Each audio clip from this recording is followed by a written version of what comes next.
Madeira, Manchester, Madrid, Turin, and Manchester again. Aguero!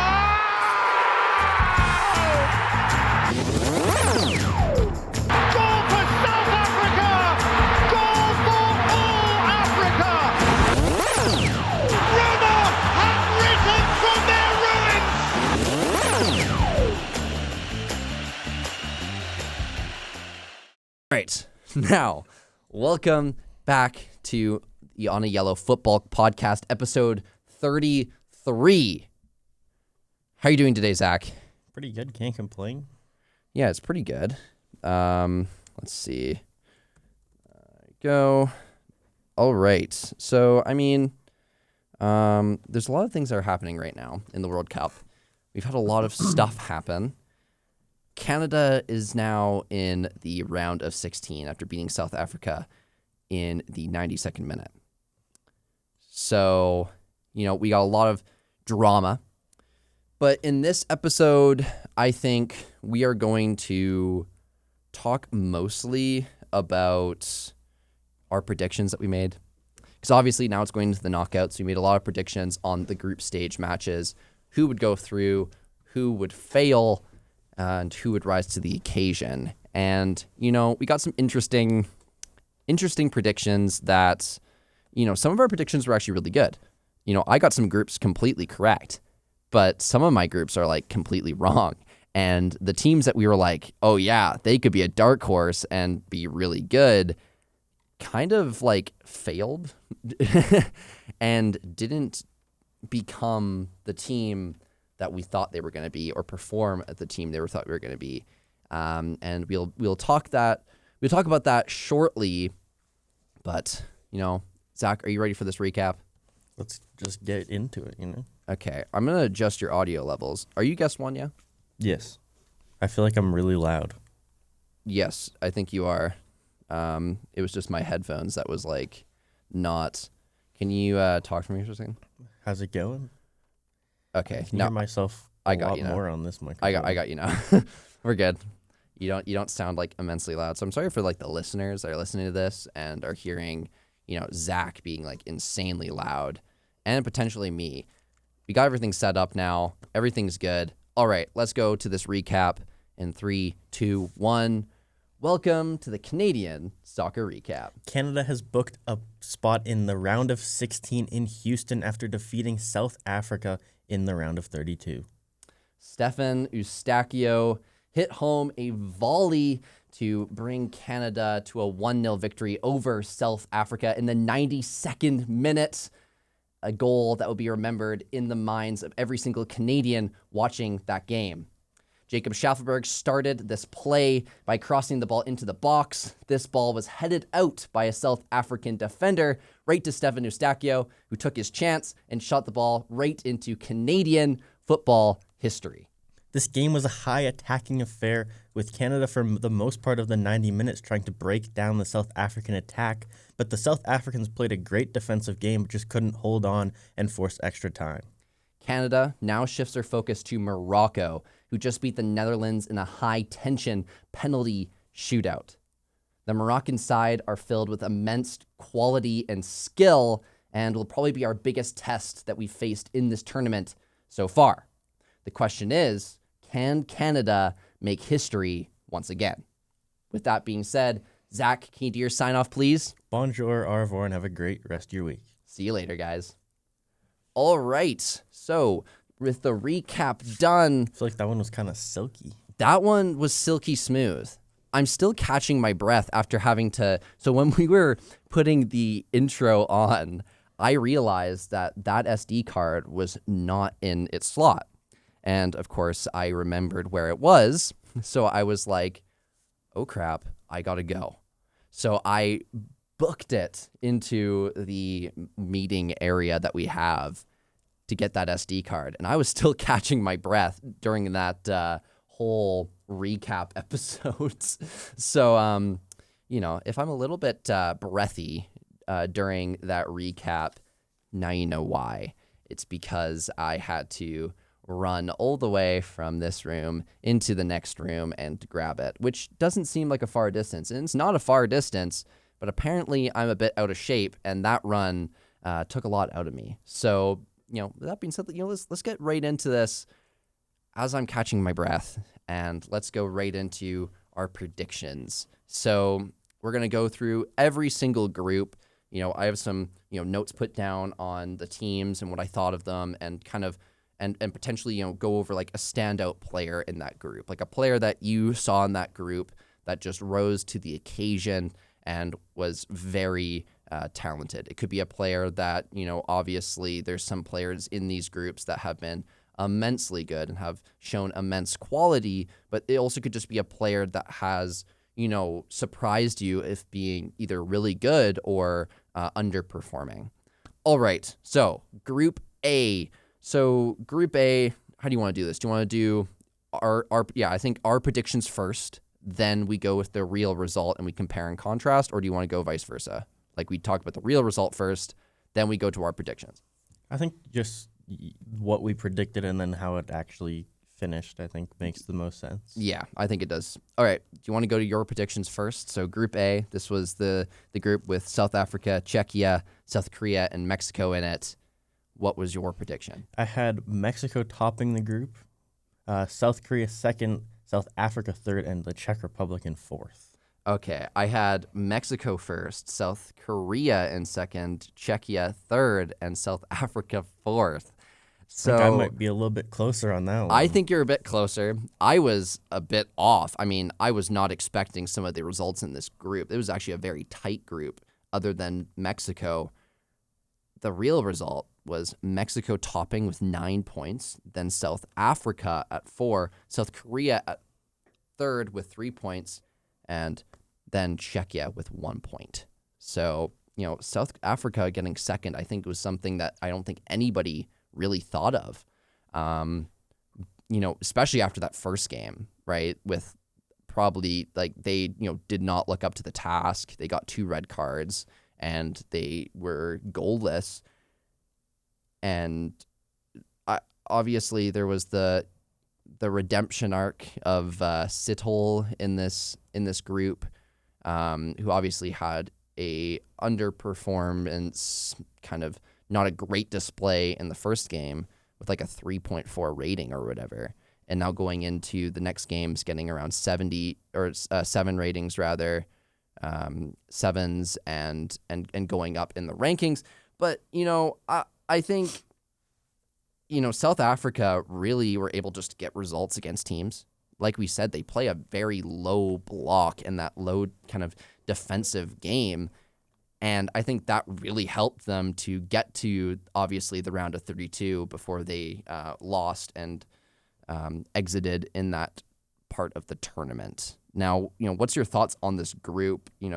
Is there a player that you were like rose to the occasion, or do you think there's like, South Africa? I think South Africa had a very commendable performance in this tournament as a whole for them, especially being a team that hadn't, left the group stage in any of the tournaments they were in. I mean, I don't think there was any one player in this group that really made a big name for himself in this tournament. Yeah. Nobody really stood out as an individual that carried a team through. Mm-hmm. But, I think, Mexico had a lot of depth scoring, a lot of different guys contributing. And I think that really contributed to their success in this group, winning all 3 games and scoring a fair amount of goals doing so. And I think, that sets them up with a good route, staying in Mexico City the entire time for the most part until the later rounds of the tournament. If they can make it there in front of their home crowd, which they've proved they can play well in front of, I think, it gives them a good chance to really have a good home tournament here.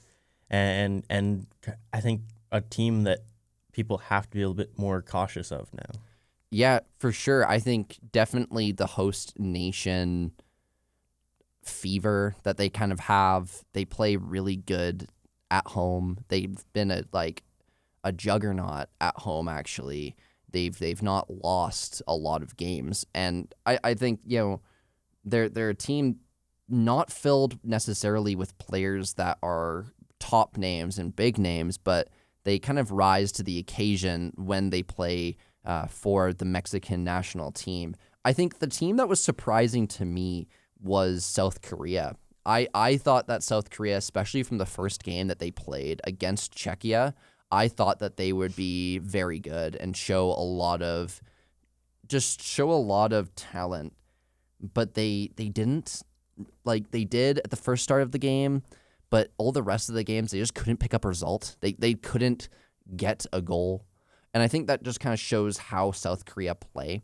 You know, one of my critiques of South Korea when we were talking about them earlier in a past episode after that Czechia game was they like to pass the ball around, which is fine, but they seem to try to pass the ball too much, and they avoid getting good chances to shoot. You know, they lead their teams a lot in possession and a lot of the time are passing the ball more than their opponent is, but they never seem to get that drive and get that chance to score. They seem to pass it around all the time, and then when they do get the chance, they miss it because they get a chance that isn't as favorable as it would have been if they didn't pass it 3 times before. So I think, you know, they lacked that penetration that a lot of the other teams had, like Mexico had, right? I think, you know, one of the big things for South Korea was they were doing a little bit too much sometimes. Yeah. They were trying to make that extra pass when it didn't necessarily need to happen, and they weren't really forcing play in the way you would think they would be this tournament with how they played in that first game. And I think that was ultimately their downfall in this group, and something that, you know, they can build on for the next tournament, because I'm sure they'll be there, and something that the program of the South Koreans entirely can kind of focus on and become a little bit more of a pressing and attacking team in that kind of sense. Exactly. I mean, I think South Korea, obviously, they're one of the best teams in Asia. And, you know, I just think they're going to get a chance to get back into this tournament for sure. They're a side filled with really good players, but a lot of homegrown talent, you know, coming through the Korean League. And I think that they will be better off next time. Like they have some very good players on their team, but I think that it's been kind of a changing of the guard a little bit. You know, obviously Heung-min Son isn't at the level he used to be, and he's probably going to get phased out because he'll be 38 when the next tournament comes around, I believe. So I think it's going to be a changing of the guard in that team, and one of those players that, you know, gets a move or is already in Europe will kind of rise to the occasion and be their next big talent. Like I said, though, they have a very good team. They're a very strong talent. They just got some results that weren't favorable in this group. Mainly, you know, they drew a lot of games and they lost, I believe, against South Africa 1-0, which was a game that they needed to win in that group based off of the other situation, obviously. Actually, I don't think they drew a game. They lost against Mexico, and then they won. So they won 1, lost 2, I believe. Yeah, because they only had 3 points. So they won 1, lost 2. But some of those games, you know, they should have gotten points from, especially the South Africa game. I think they could have gotten a result there, and that was a huge result. That was a kind of that was a group-defining game of where they were going to place, and of course South Africa, they played for that win. They won and obviously got their ticket into the round of 16, and South Korea rather wasn't good enough to make it through the best third-place teams. You know, moving on now to the next group, and that is Group B. So Group B obviously is the group that has Canada in it, but also has Bosnia and Herzegovina, Switzerland, and Qatar. What was your prediction in that group? I had Switzerland topping, Canada second, Bosnia third, and Qatar fourth. So you got that one correct, because I had Canada at the top, Switzerland, then Bosnia, then Qatar. So that one I did not get correct. But I was close of getting that correct, actually, until that last game. Now, is there anything that surprised you? Any standout players? Any things in this group you want to talk about? Obviously, this group actually was a pretty even group other than Qatar, but Qatar still got a point. They still drew against the top team in this group, and that was Switzerland in the first game. But, Canada got 4 points. Bosnia and Herzegovina got 4 points. Switzerland obviously got 7 points for the 1 draw, 2 wins. We obviously got the 2 draw, 1 loss. We got 1 draw, 1 win, 1 loss. And I believe that was the same for Bosnia and Herzegovina. So, obviously, I think for Canada's sake, it was a great group. We played well. Something coming into this tournament we were not sure of based off the injuries that we had, but I think people rose to the occasion and they played extremely tight. They were a tight-knit group, and, they were riding on the high of being a host nation, and I think it's a very commendable performance for the red and white. I mean, I think, this group was competitive in the sense that the teams were fairly balanced throughout the entirety of, every game. Yeah.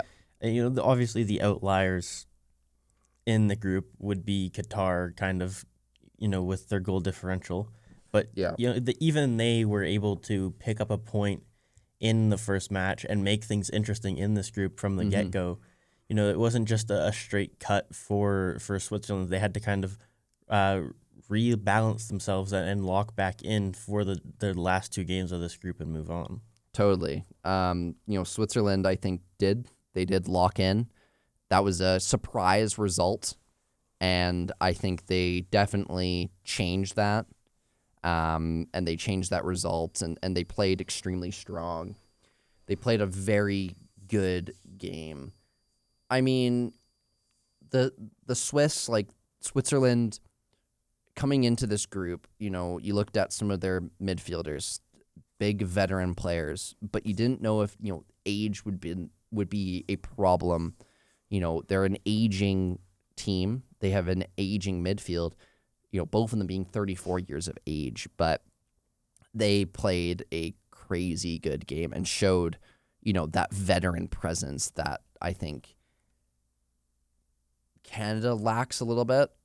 Xhaka tries to control the game in every single aspect, not just the play, but mentally as well. He's always very verbal on the pitch, always talking to the ref. He knows what he's doing, and he shows that veteran presence, and also just has been great this tournament and might be securing a move at 34 to Chelsea. I don't think so. He's been linked to Chelsea. I don't think Sunderland's going to sell him, though. But he might get that move to Chelsea, depending on Sunderland and all that stuff. But he's been linked to Chelsea. Well, Chelsea didn't directly bid for him. Strasbourg bid for him. Okay.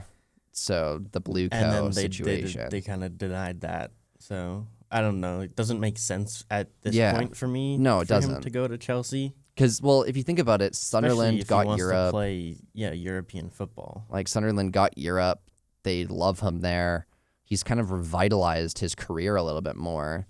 Since moving out of Arsenal to Leverkusen, now to Sunderland, he's kind of become even better. And he's always been a mainstay in that Swiss side, but he's kind of really good this tournament. I think the veteran presence is something that, Canada kind of lacks a little bit.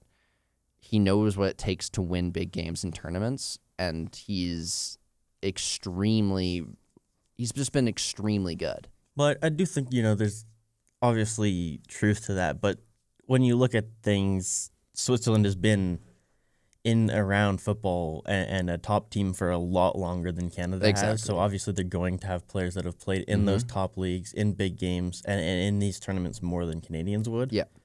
And, it's obviously that's a growing pattern for any nation trying to become a top footballing nation. And I think, Canada now in the round of 16 proved a lot to people that they have players that can compete on this level, and they deserve a little bit more respect on the national level. Exactly. The biggest thing about this whole World Cup for Canada, and I think is some of the greatest thing about this tournament, the World Cup itself, is kind of shedding light on a game that isn't our most popular game in this country. It's shedding light on the beautiful game and, the most popular game in the world. And, people are starting to now shift their focus to this game. You have people that have never watched this game in their lives, have solely watched hockey or baseball or even football, the other football, and are now focusing on soccer or football, and they're playing it, they're watching it, they're understanding it more. Before this tournament, people didn't understand the magnitude of this World Cup. They understood that the World Cup is coming to Canada and stuff like that, but they never really understood how big in magnitude the World Cup is to connecting people, to everything. It's even hard to describe how much the World Cup has impacted Canada so far. And I love it because, growing up in Canada in, a footballing family, I've always kind of been involved around football and soccer. And now, I love seeing new people join the game, and it's great for, growing the game in Canada. And I think definitely growing the game in Canada on a level of fan base, but also growing the game in Canada on growing football and people playing it, and in the future, becoming a top footballing nation or a nation that we want to be. Somebody mentioned that this is kind of like USA's 1994, where, USA wasn't really a footballing nation. 1994 obviously did the World Cup, and it grew the game exponentially, and they became a decent side. And a lot of people are comparing it to that with Canada now coming into the fray. This is our USA 94. And, do you believe that? I mean, it's definitely the most comparable, especially with it being, another North American team. And I think it's going to be a moment where, kids will look at that goal from Stefan Eustaquio and want to do that themselves, and seeing, just how far reached this game was in Canada. And even in the group matches, it's good to see, and it's definitely going to have growing, it's going to grow the game exponentially here. And even just the support for local leagues, I think, will go up a ton. Exactly. And that's what you love to see. And on the development side, that's huge because now players are going to be developed. There's more money going into the system. And obviously, better players will now be created and developed in our country, which is huge. All right, Group C. Group C is the group that has Scotland, Haiti, Morocco, and Brazil. What was your predictions? Brazil 1, Morocco 2, Scotland 3, Haiti 4. Exactly mine. Brazil topped the group with 7 points, tied with Morocco with 7 as well. Scotland with 3 points in third, and then Haiti with 0 points, last place. It was a pretty easy group to predict, in my opinion. I mean, the Morocco-Brazil could have flipped either way. And, the only thing I personally have to say about this group is that, Vinny Jr., I am sorry for saying you were going to be the biggest flop at the World Cup. Yeah. Honestly, that was my standout player in this group, Vinicius Jr.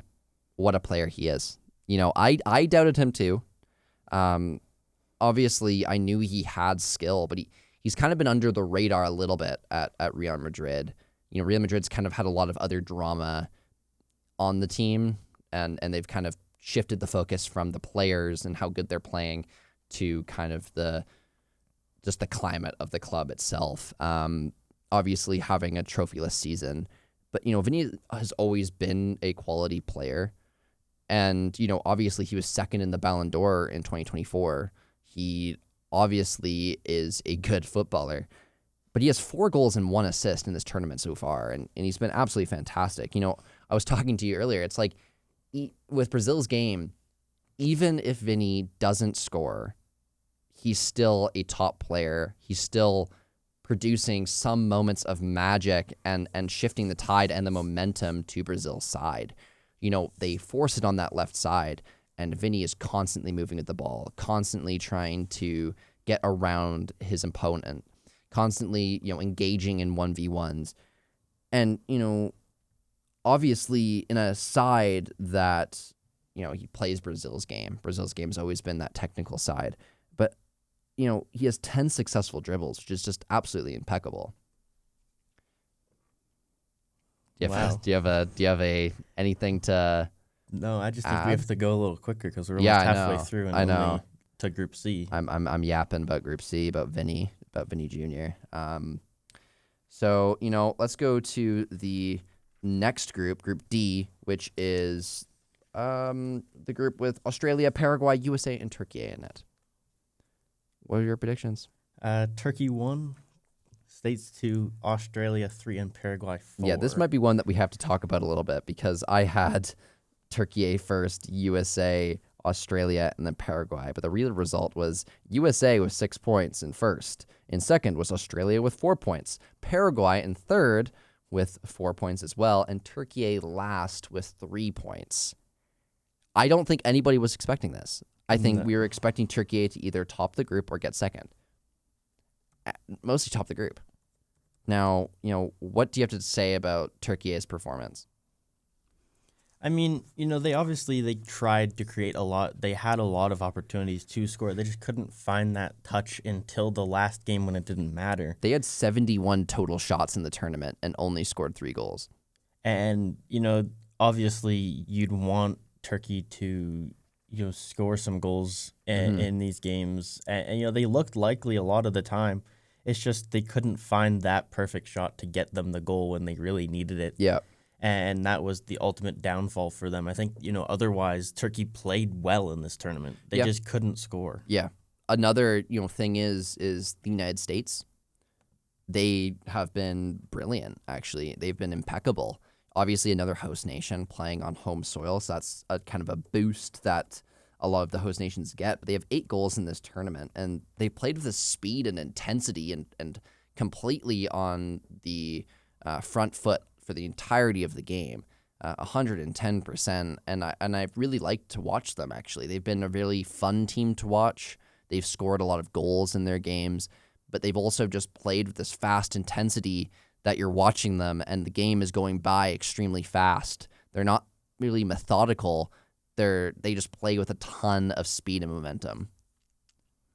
All right. So, do you have a stand-up player in this group? I mean, not really. I don't think any one player was, Iran Kunda particularly- for Australia played pretty decent. Except, he had a good first game and then for some reason got benched at the start of the second game. I'm not really sure what the thought process was behind that, but other than that, I think, he played a good tournament. Mm-hmm. I also think Australia's keeper, Patrick Beach, played well, but other than that, I don't think there's anybody that really, created a big name for themselves. Exactly. All right, Group E. So my prediction for Group E, my prediction, this is the group that had Ecuador, Curacao, Germany, and Ivory Coast in it. My prediction was Germany topping, Ivory Coast second, Ecuador third, and Curacao last. I had Germany 1, Ecuador 2, Ivory Coast 3, and Curacao 4. So I got this one correct. Obviously, Germany, they topped the group with 6 points. Ivory Coast, they got second with 6 points as well. Ecuador got 4 points in third, and then Curacao got only 1 point in last. But it's a point that will be remembered in the hearts of Curaçao's fans. So, what are your thoughts seeing that you got the prediction a little bit wrong? Yeah, I think Ecuador, they had the defense to do well in this tournament. Yeah. They just didn't have the offense to do well in this tournament. And I think, they still have, a lot of young players in this team. And I think they just need someone to come through as an attacker. Yeah. And then they can really take that next Well, step. they've had Valencia up top for like 3 tournaments now, I believe. He's one of those players that you forget like where he actually is playing his club football, and then he kind of pops up out of nowhere in international football, and you're like, oh, I remember that guy. But yeah, I agree. They don't really have that much of an attacking threat. They have a very decent team, and obviously, I believe they're still in the tournament, so they've gotten through. But I think there needs to be a big kind of reality check. They're a team that they have the defense, like you said. Pacho, Hincapié, they got Caicedo as well. They have an extremely strong back line and defensive mid situation, but they lack that attacking threat. I agree. What's your thoughts on Ivory Coast? Because we knew Germany was going to top that group. Obviously, they got out against Paraguay in the round of 16 in that dramatic display, losing in penalties, but they topped their group quite easily, but they did almost lose some of their games, and I believe they lost against Ecuador 2-1 in the last game. But what's your thoughts on Ivory Coast? Because you put Ivory Coast third, and now they got second in the group. You think Ivory Coast is a very young and energetic team? Yes.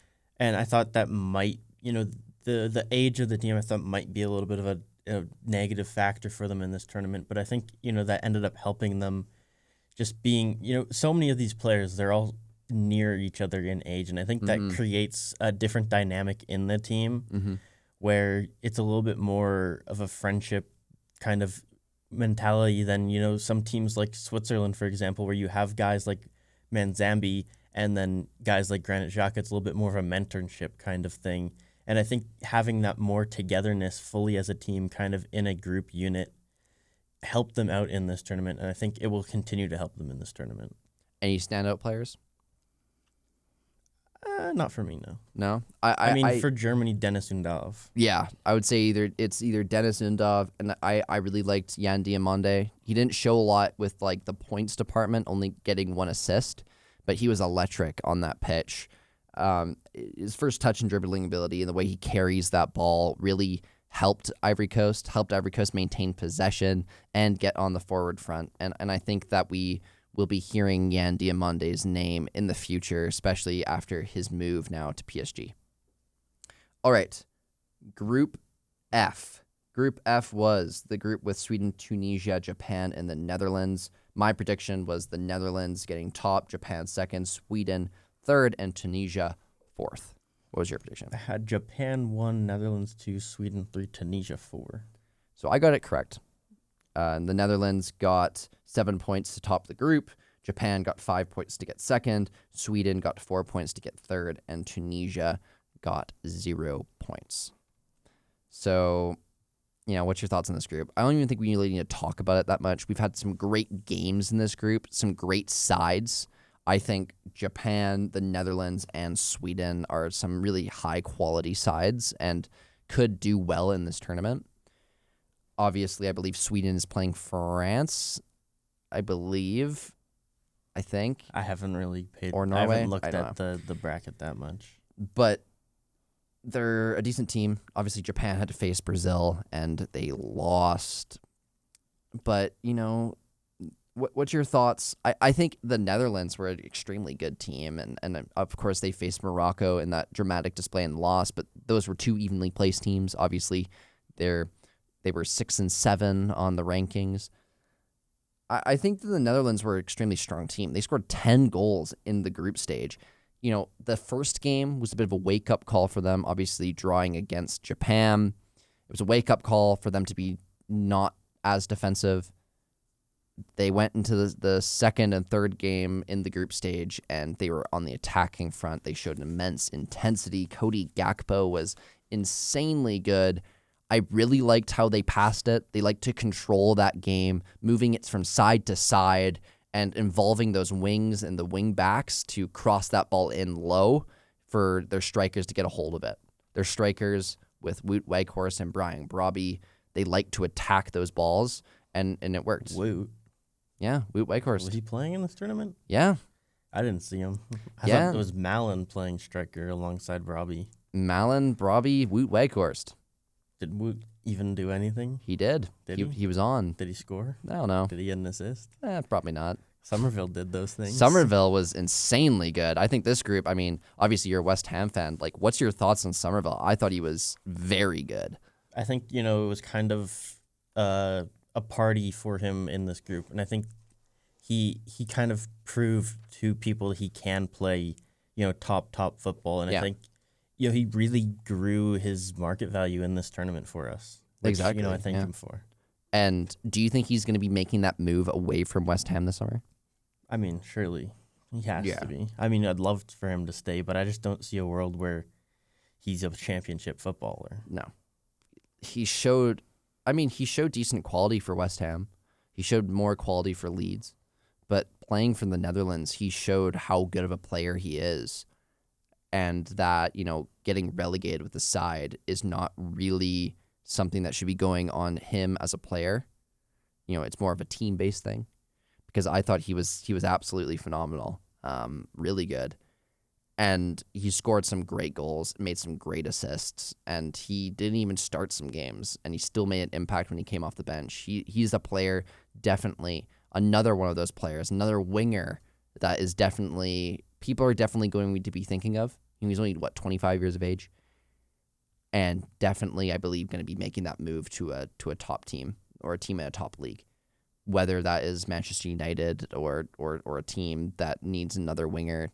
Maybe he leaves England and goes to a different team elsewhere, but he's going to be on a top team for sure. All right, Group H. That was Cape Verde, Saudi Arabia. Group G. I missed Group G. Yes. Oh, I missed Group G. Group G. That's Belgium, Egypt, Iran, and New Zealand. I had Belgium 1, Iran 2, Egypt 3, and New Zealand 4. I had Belgium first, Egypt second, Iran third, and New Zealand fourth. So I got it correct. Belgium topped the group with 5 points. Egypt got second with 5 points. Iran 4 points. New Zealand 1 point. It was a bit lackluster for Belgium in this group. We would have thought that Belgium would have kind of went away with it with getting all wins. And doing their last well. game was great. Exactly. It seemed like they turned it up in the last game. And, they got 2 draws and 1 win. 1 win against New Zealand. They won 5-1. They showed the team that they should have been for the first 2 games. I think, it raises kind of a question. Are Belgium past their prime? And I think you know the answer. The answer is yes, somewhat, I think. I mean, they do still definitely have A young team. players Yes. in that squad, and I think players that can, become the new faces of that team. Mm-hmm. It's just the stars of that team are now aging out. Yeah. Obviously, Kevin De Bruyne and Romelu Lukaku are kind of the names that you think of. They got Yuri Tielemans on their team as well. They have a very strong team. They have a team that could do well. Definitely not the teams that they used to have with Eden Hazard, the teams that were filled with immense quality and could have gone far, but just couldn't get to that level. I mean, there's not really anything else to really say about this group. I think, Iran played actually a very commendable performance in this group. Obviously securing their ticket to the knockout rounds, and I think they've played a decent game. Egypt played a similar game that we would have thought they would have. I thought they played a decent games. Do I think that anybody in this group will win the tournament? No. I think that this group could possibly, that the teams in this group could possibly struggle in the knockout rounds. But, they played decent matchups. New Zealand, actually, that point that they got was a very fun game to watch. And I think is a great step in New Zealand football. But they just didn't have the quality like the other teams do. All right, Group H. Uruguay, Saudi Arabia, Cape Verde, and Spain. I had Spain first, Uruguay second, Cape Verde third, and Saudi Arabia fourth. I had Spain first, Uruguay second, Saudi Arabia third, and Cape Verde fourth. I don't think I was expecting this result, and I don't think anybody else was really expecting this result. The final results were Spain with 7 points, Cape Verde with 3 points, Uruguay with 2 points, and Saudi Arabia with 2 points. Wow. I mean, there's two things we can say about this. Cape Verde and Uruguay, Cape Verde doing really good, and Uruguay not so much. What's your thoughts on this group? Like, obviously, we probably should focus on Cape Verde, for sure. I mean, it was kind of a surprising group in the way that Uruguay crashed out and in this group, and I think it made for a very interesting, story in this World Cup with Cape Verde kind of coming alive with 3 straws in this group and getting second. They're a highly defensive side. They need to be, because obviously they're not going to maintain possession against top sides like Spain or Uruguay. Obviously, Vizinha played insanely well, but their defensive game was something that I really liked. They had 129 clearances between their 3 games, and they only let in 2 goals. Vizinha kind of played on his head for most of those games, but Dini Borges, their center back, he's been class defensively, making 45 defensive contributions, which is just absolutely unheard of for a lot of teams. They're a team built on immense heart, and a team, that knows that they're not going to be the best team on paper, but they come out, they play an extremely defensive game, and they capitalize on mistakes like they did against Uruguay. I think, they proved that they did belong at this tournament. A lot of people were, calling them an easy win for every team in this group, and I think that Cape Verde kind of, they've really ignited the future of football in their nation too. Exactly. All right, Group I. So Group I was Norway, Senegal, Iraq, and France's group. What were your predictions? France 1, Norway 2, Senegal 3, and Iraq 4. Exactly mine, and that was exactly the group's final result. France got 9 points. They won all their games. Norway got 6 points in second, then Senegal in third with 3 points, and then Iraq last with 0 points. I don't think there's not much. There's not much to say. talk about. I mean, other than lots Mbappe of goals. and lots of goals. Mbappe, and this group was insanely fun to watch. Mbappe was playing extremely good, but I think one thing we can say is we talked about this with France. We said, are the top players and all the star power that they have, is it going to let France down? And I think we can say that it has not yet.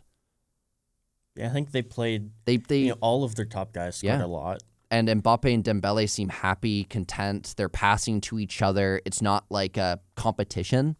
They're all playing for the win. They're all playing for France's win, not playing for who gets that Ballon d'Or. And I think, Senegal kind of unfortunately got a terrible draw for themselves in this group. Yeah. I think, they're a talented team, obviously. They kept it close with both Norway and France. They scored a couple goals in those games, and I think they proved that they are a top African nation, and I think they still have so much to prove as a nation in football, and they have a young team as well. Yeah, and I mean, look at almost all the African nations. I believe they qualified for the knockouts. I think a couple missed, but I'm not entirely sure which ones. But I I think one might have missed. Tunisia. Tunisia, yes. But Tunisia is the only one that I believe out of all the African nations that missed out on the knockouts. So it just shows again how that AFCON tournament, that big international tournament, has really kind of shifted the African teams into, winning games, which is really cool to see. Norway, I'll go really quick. They were a dark horse in this tournament, and they're a dark horse still. They have that insanely cool row crowd chant, which has been kind of flooded on social media. They've done it on planes. They've done it in the stadium. They've done it in the city. They've done the road chant everywhere. And, Erling Haaland, been superb. It seems like he cannot, give himself a missed opportunity. He will score as much opportunities as he gets, and he has 4 goals because of it. All right, Group J. Group J was Austria, Jordan, Algeria, and Argentina's group. I had Argentina first, Algeria second, Austria third, and Jordan fourth. I had Argentina first, Algeria second, Jordan third, and Austria fourth. Now, the results were Argentina getting 9 points to win the group, Austria getting second with 4 points, Algeria getting third with 4 points, and Jordan getting last with 0 points. I'm not really sure why I put Austria fourth. I just had a feeling for some reason, but I don't have any real reason why I did it. Now, this group has kind of been the Messi show. I don't know how someone at 39 years of age, 30 at 39 in this tournament could be putting these numbers up. World Cup Golden Boot right now is given to Messi at the moment. He has 6 goals in 3 matches, plus a hat trick, a brace in 1 game, and then 1 goal coming off the bench.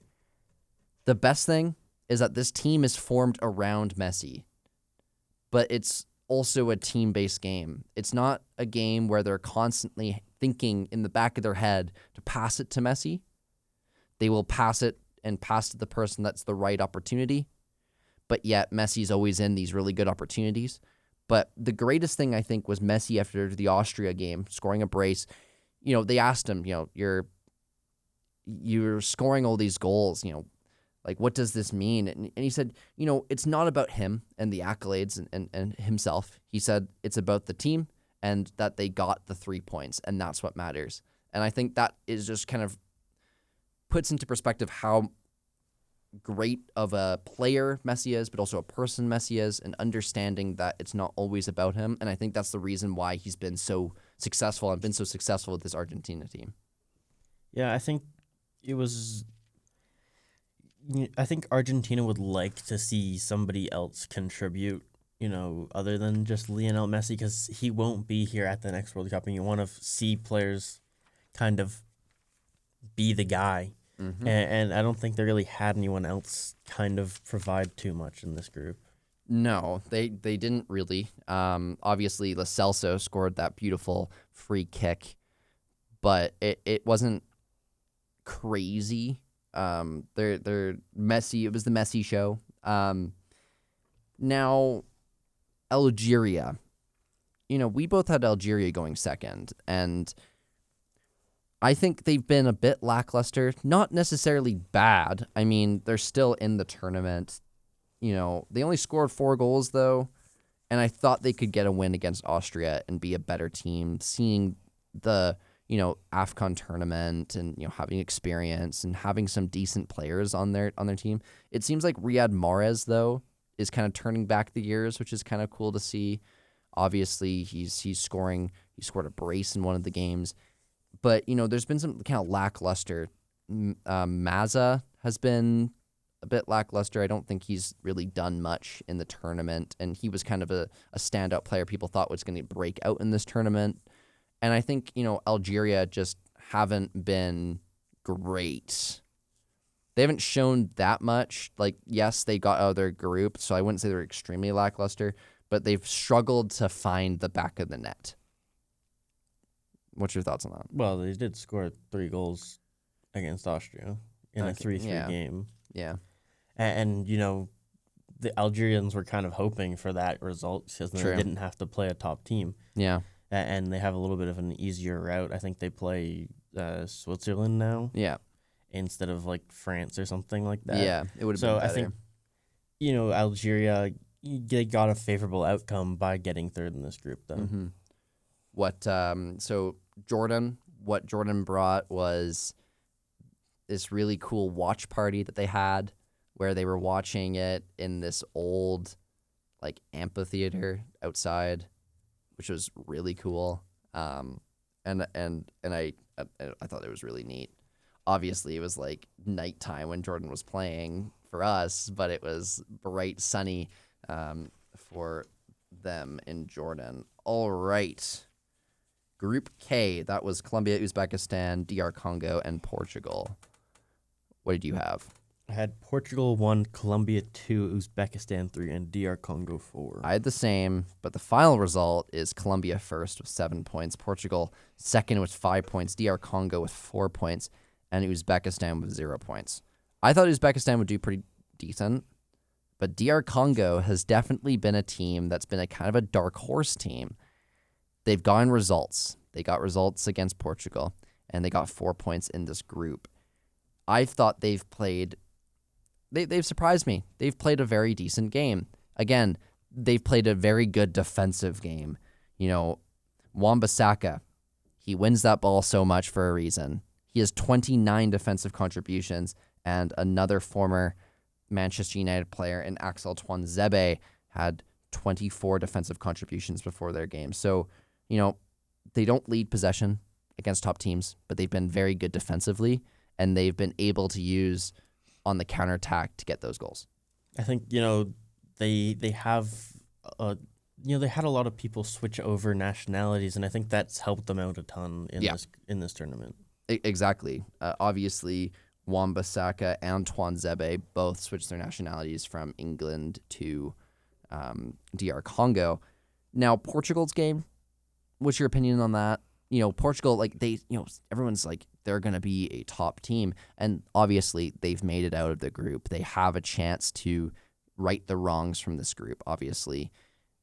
But, they did great against Uzbekistan, 5-0. But can they do it against top teams is the question. I think I was just expecting a little bit more Same. from them. With a midfield of, João Neves, Vitinha, and Bruno Fernandes, you would have expected that they would have been able to get more points. Cristiano Ronaldo, he is a great footballer. He's, scored those 2 goals in that game. But, he is 40 years of age. He is, past his prime. But yet, he's one of those players, you can't not put him in the lineup. They did that last tournament, but they don't really have anybody in that striker department that could really replace a Ronaldo right now. Their other guy would be Goncalo Ramos, right? So they don't really have that number 9, and you might as well keep Ronaldo there because he can give you a result and get you points. But I think that, they've been kind of flooded with a lot of, a poor climate a little bit with Ronaldo's situation. I don't know. I think definitely Argentina and Messi, they gave us a little bit more than Portugal had, and Ronaldo. Only time will tell. The midfield and just the players they have, the defense that they have is extremely strong. And I think that they could do well in this tournament, but they definitely need to kind of, take this group as a wake-up call to move forward. I think, there was so much talk after the first game about, João Neves' comments about Cristiano Ronaldo. Yeah. And I think, it was a little bit overblown because I think, what he said did kind of make sense. Yeah.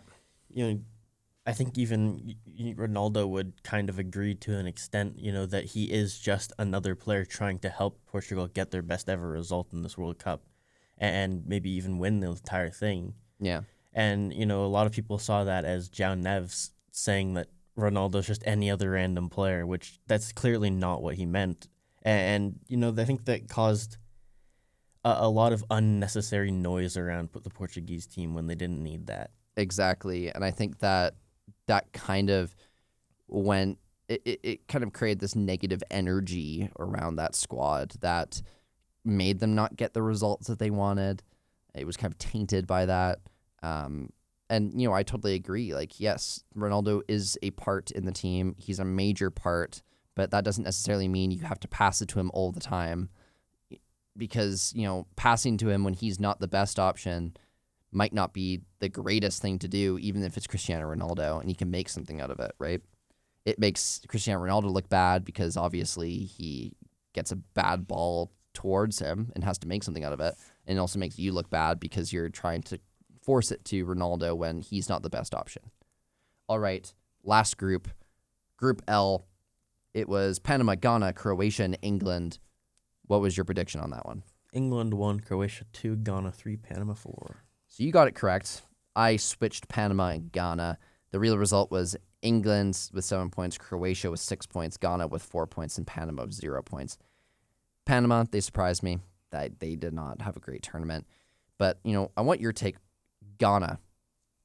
How has Ghana's play? They've gone up from 81 to around 74 right now, and I think they're going to continue to rise.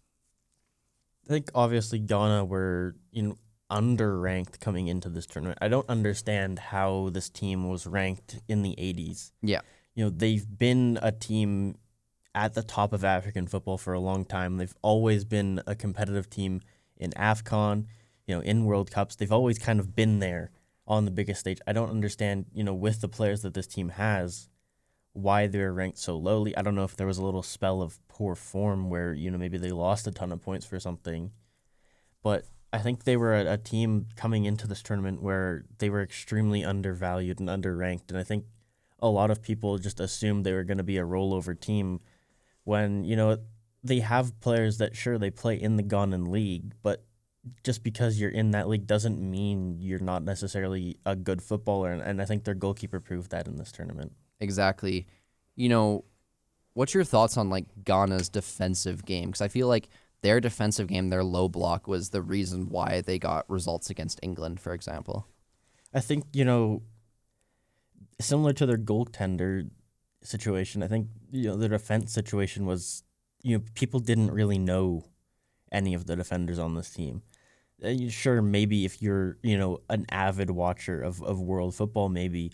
But for, the average fan making predictions in this group, I think, there was a lot of players on Ghana that people didn't really know anything about, and that caused them to, be ranked lower, and people kind of had them written off. And clearly they can perform against good teams. They got draws when it mattered most. They got a win when it mattered most. And I think it was, kind of a tournament that proved that Ghana deserves to be ranked higher. I totally agree. They only let in 2 goals against Croatia, and they kept England to a 0-0 draw.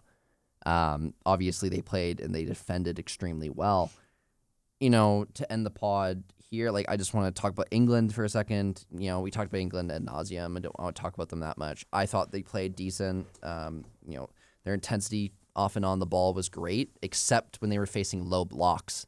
When they're facing Ghana, they felt a little bit lethargic. They couldn't defend, and my light just died, which is perfect. But they couldn't defend, or they couldn't attack against highly defensive sides, and I felt like it was, they need to fix that. But I felt like our midfield has been great. We have so much options, and I feel like in this tournament we can make it pretty far. Can we win the tournament? I don't know. I think France and these other teams are extremely good, and I believe we have to face France before you even make it to the final. So I think it will be an extremely difficult game for us, especially against a high-quality side, and stuff like that. Is there any other comments you want to talk about this group? Not about the World Cup, but breaking news. West Ham have agreed a deal to sell Matheus Fernandes to Tottenham for £85 million. Oh, that's a bombshell. $85 million, but why Tottenham? Yeah. Why do we always sell players to damn Tottenham, man? He just wants to stay in £85 London. million is, a fantastic deal for us, though. That's good fodder you can use. That's a ton of money for us. Yeah. And I think we got what we wanted for him, and I think that proves just, how good of a player he was. And people in comment sections saying that just because he's a championship player, he's 40 million max, doesn't make sense to me because of how well he performed in the Premier League. He played in the Premier League last season. He hasn't played in the Championship, so you can't really view it that way. All right, so of course this World Cup has been filled with insanely good moments and great connection between fans and players to the beautiful game that we love, and has definitely not disappointed. We'll have more episodes further, next week, talking about the knockout stages and moving on towards the final. The road to the final is finally here after this group stage into the knockout round football. All right, Zach, can you do your sign off, please? Bonjour, au revoir, and have a great rest of your week. See you later, guys.